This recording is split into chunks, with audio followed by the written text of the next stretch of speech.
Assalamualaikum warahmatullahi wabarakatuh. Perkenalkan, saya Monika Fitriana di Jamel dengan NIM 19043109. Baiklah, saya akan membuat video storytelling untuk memenuhi tugas seminar akuntansi sektor publik.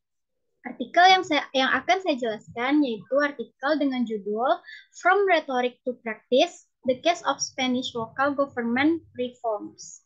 Adapun fenomena atau konteks yang terdapat pada artikel ini yaitu bertujuan untuk mengeksplorasi alat manajemen kinerja apa yang diimplementasikan dalam praktik di pemerintah daerah Spanyol dan apakah mereka telah menyebabkan peningkatan manajemen dan akuntabilitas publik. Peneliti juga menganalisis kegunaan kinerja reporting, membandingkannya dengan pelaporan keuangan akrual. Adapun beberapa pertanyaan riset pada artikel ini yaitu yang pertama, manajemen apa yang digunakan dalam pemerintah daerah Spanyol? Yang kedua, apakah entitas lokal Spanyol benar-benar memenuhi kewajiban mereka untuk memasukkan indikator kinerja dalam laporan keuangan mereka? Jika tidak, mengapa tidak? Yang ketiga, sejauh mana entitas yang menguraikan indikator kinerja menganggapnya berguna dan untuk apa mereka digunakan? Apakah mereka benar-benar meningkatkan manajemen pemerintah daerah?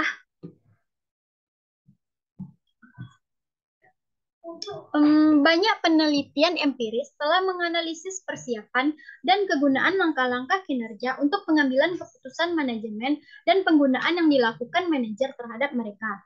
Sementara yang lain telah menganalisis pengungkapan pelaporan kinerja untuk tujuan akuntabilitas.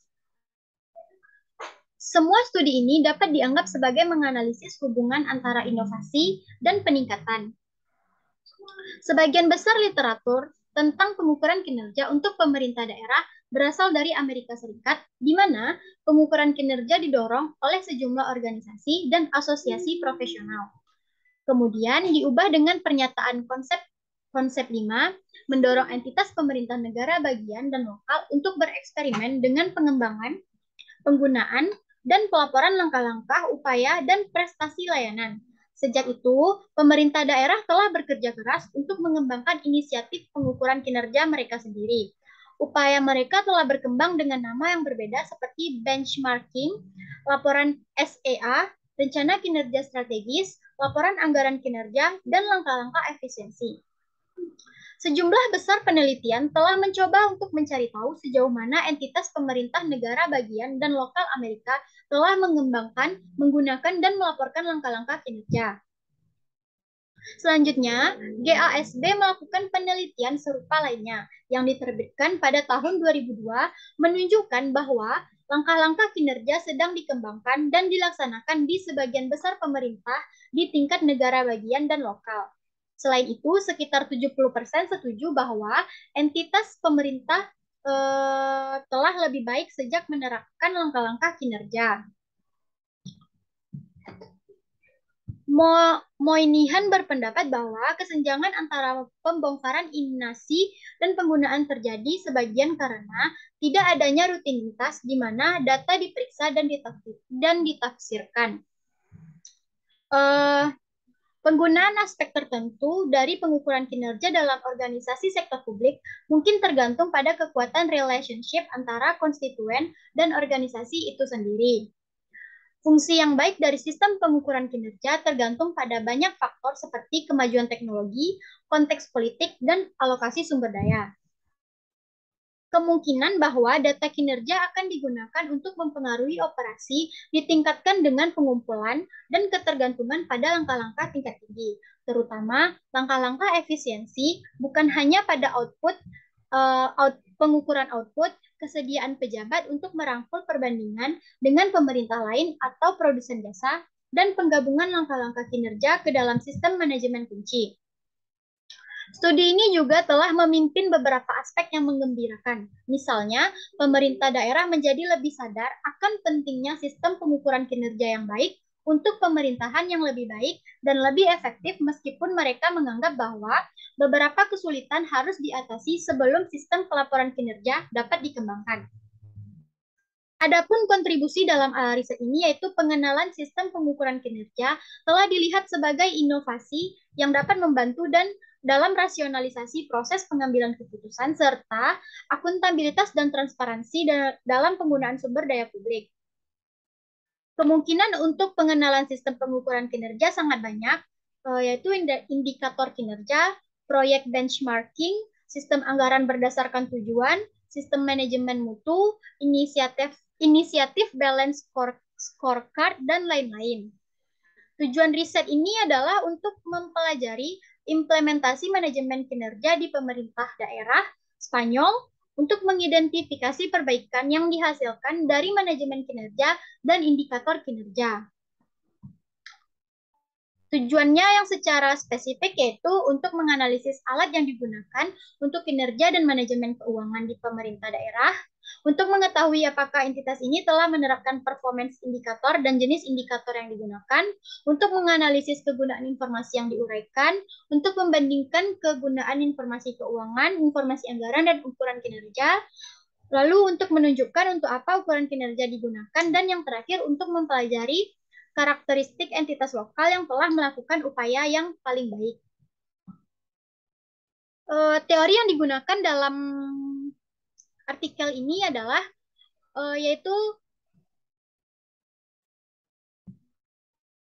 yaitu untuk mengidentifikasi faktor-faktor yang menjelaskan penggunaan pelaporan kinerja, kami telah menguji kejadian ukuran, apakah ada manajer profesional atau tidak, dan apakah sistem akuntansi biaya diimplementasikan atau tidak.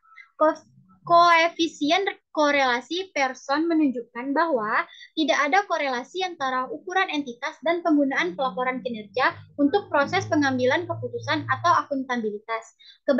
Keberadaan manajer profesional hanya mempengaruhi penggunaan informasi untuk memperbaiki target layanan.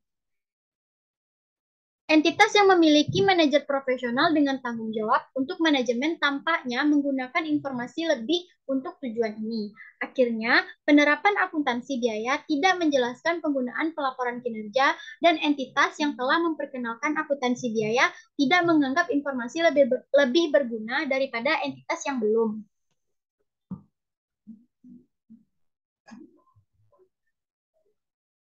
Ammons dan Riefenbach menyatakan bahwa masalah fatal sebagian besar pemerintah terletak terutama dalam akuntansi untuk input.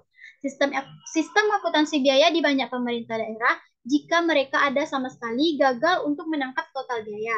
Mungkin mereka mengabaikan biaya overhead atau biaya tidak langsung lainnya. Mengabaikan biaya karyawan, benefit, gagal memasukkan biaya modal tahunan. Selain itu, sistem pengukuran kinerja yang patut dicontoh mahal untuk dikembangkan karena membutuhkan investasi dalam desain pengukuran dan pelatihan staf. Seperti yang dinyatakan Lee, akademisi dan penelitian masih memiliki banyak pekerjaan yang harus dilakukan untuk meningkatkan kualitas informasi kinerja dan pelaporannya sebagai mekanisme akuntabilitas. Selanjutnya, metodologi yang digunakan dalam penelitian ini yaitu jenis riset pada artikel yaitu dengan menggunakan bukti empiris untuk pengambilan keputusan manajemen dan penggunaan yang dilakukan manajer terhadap mereka.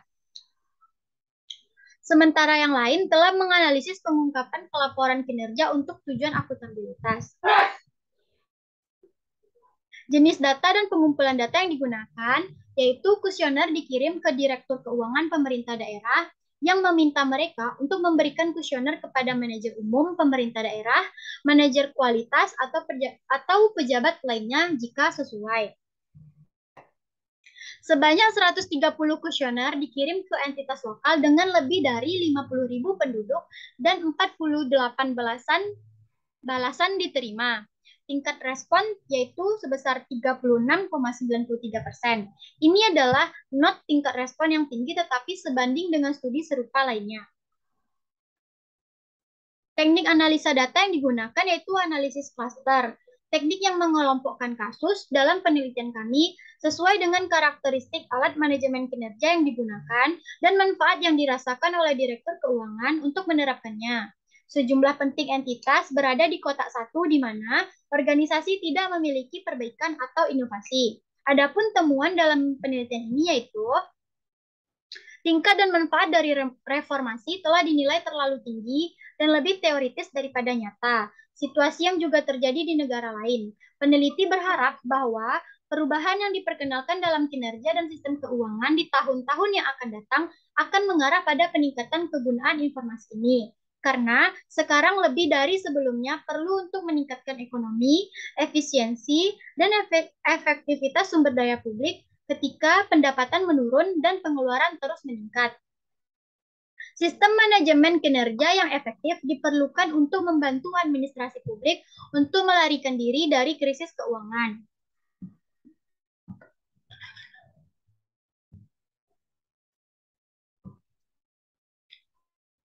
Selanjutnya, untuk membuat pengukuran kinerja lebih relevan, praktik saat ini harus direformasi untuk membangun instrumen akuntabilitas dan pembelajaran nyata yang melampaui model input, output, instrumen yang lebih tepat untuk kontrol manajerial mekanis. Selanjutnya, sistem baru memerlukan investasi manajerial yang signifikan dalam desain pengukuran dan pelatihan staf untuk pengumpulan, penggunaan, dan pelaporan ukuran kinerja. Agar efektif, langkah-langkah harus jelas, akurat, dan kredibel untuk audiens internal maupun eksternal.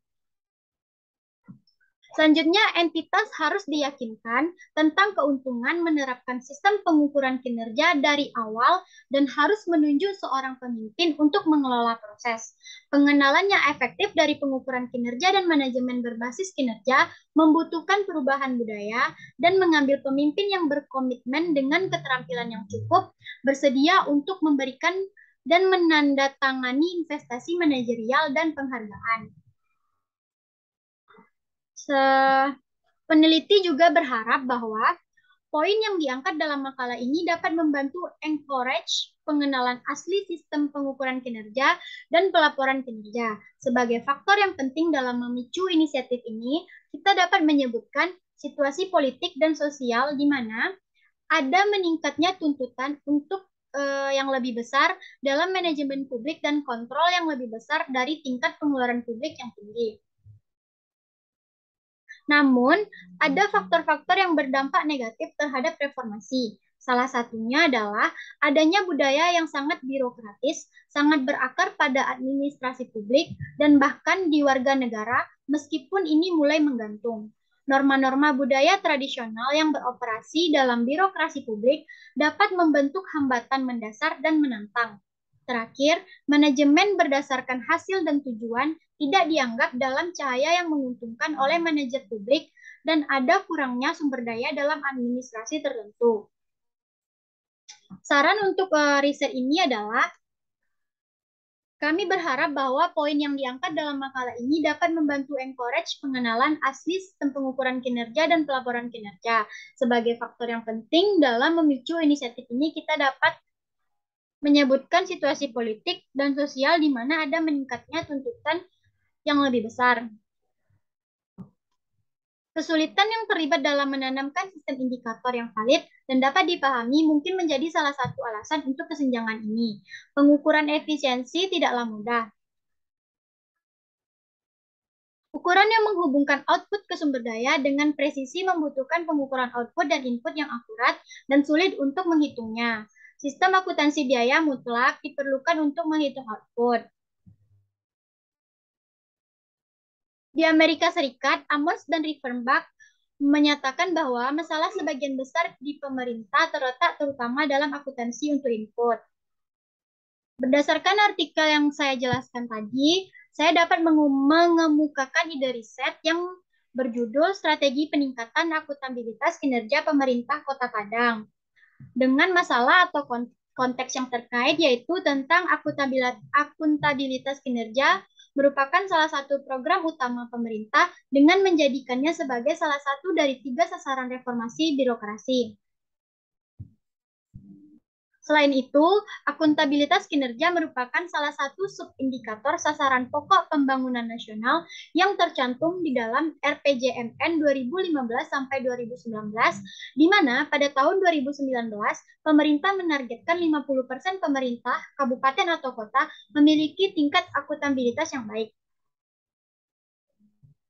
Dengan pertanyaan riset, bagaimana strategi peningkatan akuntabilitas kinerja instansi pemerintah Kota Padang dan data dan pengumpulan data yang digunakan yaitu terdiri dari data primer dan data sekunder.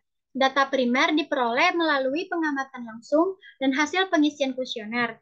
Data sekunder yang digunakan berupa rencana pembangunan jangka menengah daerah Kota Padang dan laporan hasil evaluasi akuntabilitas kinerja instansi pemerintah dan lain sebagainya. Baiklah, sekian storytelling dari saya. Apabila ada kesalahan mohon dimaafkan. Saya akhiri wabillahi taufik walhidayah. Wassalamualaikum warahmatullahi wabarakatuh.